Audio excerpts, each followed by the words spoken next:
You know, since 2010, Arizona State University and Global Silicon Valley have partnered in an annual summit aimed at ensuring equal opportunity in the workplace. Aikiko Fujita is live from San Diego at this year's ASU-GSV summit, where she is joined by David Blake, the co-founder and executive chairman of Degreed.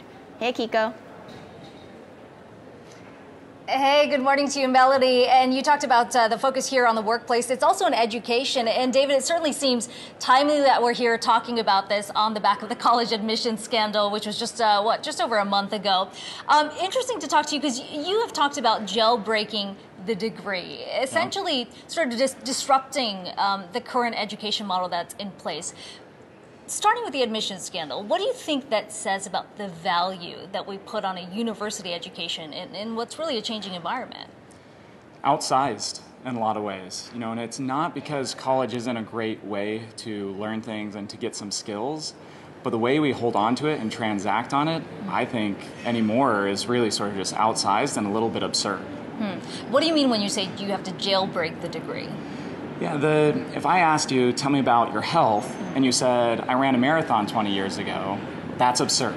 And it isn't because marathons are absurd, but we all know that what you did 20 years ago isn't a good reflection of your health today. But that's how we answer for college. Tell me about your education, you tell me what degree you have or where you went to school. And that's absurd. And it isn't immediately because college is necessarily absurd, but what you know, what you can do today, is such a little function of what you learned 20 years ago, once upon a time. Yeah, so essentially the idea being that you're constantly learning out there. Yeah. What's interesting to me, if you look around here at the conference, there are so many new businesses popping up. Coursera is one that we often think of in terms of a way for people to self-educate, seek that out. You don't have to necessarily pay for that tuition with a university education. Do you think that's changing the way that we look at a university degree? In other words, can you take multiple courses that amount to what we are learning under a four-year degree? Yeah, one of sort of the first step was Coursera, this democratization, the ability to go learn something. I mean, YouTube and TED, there's been a lot of influences. But the next step and sort of where we are is how do I show an employer what I know? And that's a job that the college degree actually did really pretty well. We all knew what degrees meant, and you could easily show that to an employer, and they knew how to value your education. Well, how do you value a couple of Coursera courses, a couple of Lynda courses, Udemy, YouTube, TED? How does that all add up to something that will help you get a job? And that's one of the areas where Degreed focuses on, is helping to certify your skills so that you can turn around and show sort of, you know, what your capabilities are right now.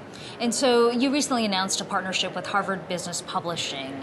What's Degreed's role in that, and how does this change or expand your business model? Yeah, so they've got a lot of great micro-learning, really focused around leadership topics. So this is things that typically people are learning inside their employer as a new manager or as a leader. And they chose Degreed to be what powers the technology platform. So now all of their learning is being administered on our platform. And Degreed, what we do is we connect with like Harvard Mentor Management, Spark, that you referenced, but also all these other learning resources to curate it into one place so that you can come to Degreed and whatever topic you want to learn on, you can learn from the best resources from across the world. And so, you know, you recently did a study on the back of that with Harvard. What I thought was interesting there is, you know, you looked at the skills gap in place, and 85% of people said that they were aware of, or they thought they were aware of what skills they lacked, but more than 60% said that was incumbent on the company to help them reskill. Is there, do we need a shift in the way we think about that? I think so. I mean, really, we are increasingly the masters of our destiny and the ones responsible for the long arc of our development.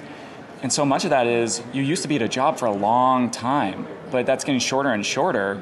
And so you're going to have to just own your development because you're going to end up going a lot of places. But I also think companies stand to gain immensely. We have this growing skills gap, so any company that invests in their people is going to have an abundance of this ever scarce resource. Okay, we're going to have to leave it there. David, great to have you on. David Thank Blake you so joining much. us from Degreed. Guys, I'll toss it back to you. Thanks so much, Aikiko.